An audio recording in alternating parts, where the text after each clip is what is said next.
Stage पे बैठे हुए जो सीनियर सियासतदान हैं वो आपका जोशो जज्बा देख के ये सोच रहे होंगे कि भाई ये मरने मारने के लिए क्यों तैयार हो गए हैं। तो यकीनन आपसे कोई चीज छुपी हुई नहीं है, लेकिन आपको सिर्फ ये अर्ज करना है कि ये जो कानून आया है पीका तरमीमी बिल 2025, अगर आपने यकीनन ये कानून पढ़ा होगा, क्यों, लेकिन पार्लियामेंट में तो ये बगैर बहस के मंजूर हो गया। तो पार्लियामेंट में तो बहस नहीं हुई, तो अल्लामा नासिर अब्बास साहब सेनेटर हैं, अगर वो इसको पढ़ें, जनाब अचकजई साहब, मौलाना साहब और खास तौर पे मेरा भाई दिनेश कुमार, वो इसको गौर से पढ़ें अगर, तो आपको पता चलेगा कि इस कानून के जरिए पाकिस्तान में इनडायरेक्ट नहीं डायरेक्ट मार्शल लॉ नाफिज कर दिया गया। सिर्फ मैं बताना चाहता हूं कि क्यों हम ये कह रहे हैं कि मार्शल लॉ नाफिज हो गया है। ये जिस किसी के पास भी अपना एक मोबाइल फोन है वो सोशल मीडिया इस्तेमाल करता है, सिर्फ सहाफी नहीं, आम पाकिस्तानी भी।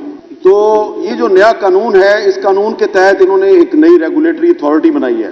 तो आपके पास अगर आप ट्विटर पे हैं या आप यूट्यूब इस्तेमाल करते हैं या आप इंस्टाग्राम इस्तेमाल करते हैं या आप फेसबुक इस्तेमाल करते हैं, तो आपको उस अथॉरिटी के पास जाके अपनी रजिस्ट्रेशन करवानी है, और उसके बाद जब आप रजिस्ट्रेशन करवाएंगे तो उसके बाद ही आप इसको इस्तेमाल कर सकते हैं, अदरवाइज आपके खिलाफ इस नए कानून के तहत कार्रवाई होगी। इसमें पहले जो कानून था उसके तहत कंप्लेन यानी कि शिकायत कुनिंदा सिर्फ वो बन सकता था जो डायरेक्टली अफेक्टेड है। मसलन अगर किसी ने मेरे बारे में झूठ बोला है, फेक न्यूज फैलाई है, तो मेरे पास ये राइट था कि मैं जो पिछला पीका कानून था उसके तहत मैं FIA के जाके दरखास्त दे सकता हूं। नए कानून के तहत कोई भी कंप्लेनेंट बन सकता है। कोई भी का मतलब आप समझते हैं कि वो कोई भी जो है वो कौन होगा? वही होंगे जो सहाफियों के घरों में घुस के उनको उठा के ले जाते हैं, सियासी कारकुनों को लापता करते हैं, तो ये हैं वो कोई भी।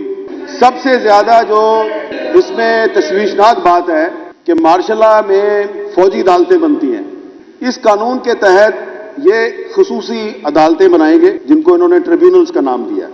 उन ट्रिब्यूनल्स में जिन जजों को अपॉइंट किया जाएगा वो जजेस सुपीरियर जुडिशरी के साथ कंसल्टेशन के बगैर अपॉइंट होंगे, यानी कि जो आइन का आर्टिकल 175 है जो कि जजेस की अपॉइंटमेंट का एक तरीकाकार आपको बताता है, उसकी वायलेशन होगी। और वो ऐसे जज होंगे कि हुकूमत अगर उनसे गैर मुतमिन है, फेडरल गवर्नमेंट, तो किसी भी वक्त उस जज को उसकी नौकरी से फारिग किया जा सकता है, क्योंकि वो 175 के तहत अपॉइंटमेंट नहीं हुई। तो जिस तरह जजेस को रिमूव करने का एक आईनी तरीकाकार है, वो उस तरह से रिमूव नहीं होंगे। फेडरल गवर्नमेंट ही उनकी अपॉइंटिंग अथॉरिटी है, और अगर किसी जज साहब ने हुकूमत की मर्जी का फैसला नहीं दिया तो हुकूमत उसको फारिग कर देगी। तो ये कानून जो है ये सिर्फ आम पाकिस्तानियों और सहाफियों के खिलाफ इस्तेमाल नहीं होगा, बल्कि इस कानून के जरिए एक पैरेलल जुडिशरी कायम कर दी गई है, स्पेशल कोर्ट्स जिनको उन्होंने ट्रिब्यूनल्स का नाम दिया है। तो अब इस कानून को मुख्तलिफ हाई कोर्ट्स में भी चैलेंज किया गया है, एक दरखास्त सुप्रीम कोर्ट में भी है, लेकिन लगता यह है कि अदालत से शायद हमें इंसाफ ना मिले। तो अगर अदालत से इंसाफ मिलने की हमें उम्मीद बहुत कम है, तो इसलिए फिर हम जो है वो पब्लिक फोरम्स पे जाके इस कानून की मजम्मत कर रहे हैं, और हम चाहते हैं कि इस कानून के खिलाफ पार्लियामेंट के अंदर और पार्लियामेंट के बाहर एक मुनज़्ज़म तहरीक चलाई जाए, क्योंकि ये जो कानून है ये न सिर्फ ये कि आईने पाकिस्तान के बहुत से जो आर्टिकल्स हैं उसकी खिलाफ वर्जी है, बल्कि ये पार्लियामेंट की भी तौहीन है, क्योंकि पार्लियामेंट में बगैर बहस के इसको मंजूर किया गया।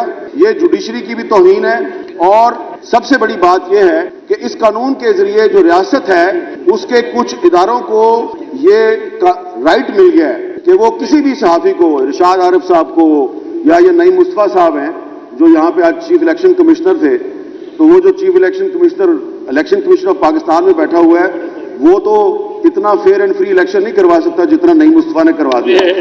तो ये नईम मुस्तफ़ा साहब जो हैं ये इनको भी इस कानून के तहत सजा दी जा सकती है। अच्छा, सजा जो है वो बहुत ज्यादा है, 3 साल भी है, 10 साल भी है, 20 लाख भी जुर्माना है और इससे ज्यादा भी है। तो ये एक तरह से इसीलिए हम कह रहे हैं कि मार्शल लॉ नाफिज कर दिया गया है। इससे क्या होगा कि जब पार्लियामेंट की भी कोई अहमियत नहीं रहेगी इस मुल्क में, जब जुडिशरी भी कंप्रोमाइज हो गई, ठीक है जी, और जमहूरियत और आइन से भी एतबार उठ गया क्योंकि गैर आइनी कानून है, तो फिर क्या होगा?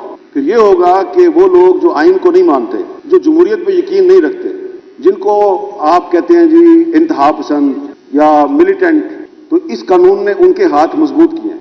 اور اس قانون سے پاکستان میں نفرتیں بڑھیں گی، اس قانون سے پاکستان میں انتہا پسندی بڑھے گی، جمہوریت اور آئین سے لوگوں کا اعتماد اٹھے گا، اور جس معاشرے میں جمہوریت اور آئین سے عام آدمی کا اعتماد اٹھ جاتا ہے تو آپ اس معاشرے کو خانہ جنگی کی طرف دھکیل دیتے ہیں۔ تو یہ قانون جو ہے یہ پاکستان کو خانہ جنگی کی طرف دھکیل رہا ہے۔ بظاہر آپ کہتے ہیں کہ ہم نے تو فیک نیوز کے خلاف ایک قانون بنایا، یہ آپ نے فیک نیوز کے خلاف قانون نہیں بنایا، یہ آپ نے پاکستان کے آزاد صحافیوں اور اپوزیشن کے خلاف قانون بنایا ہے۔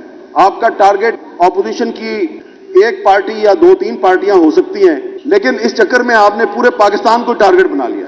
تو اس لیے یہ قانون اور اسلامک ریپبلک آف پاکستان کیناٹ کو ایگزسٹ، یہ ساتھ ساتھ نہیں چل سکتے۔ یا تو آپ کو یہ قانون واپس لینا ہوگا یا پھر آپ کے خلاف کھلی جنگ ہوگی۔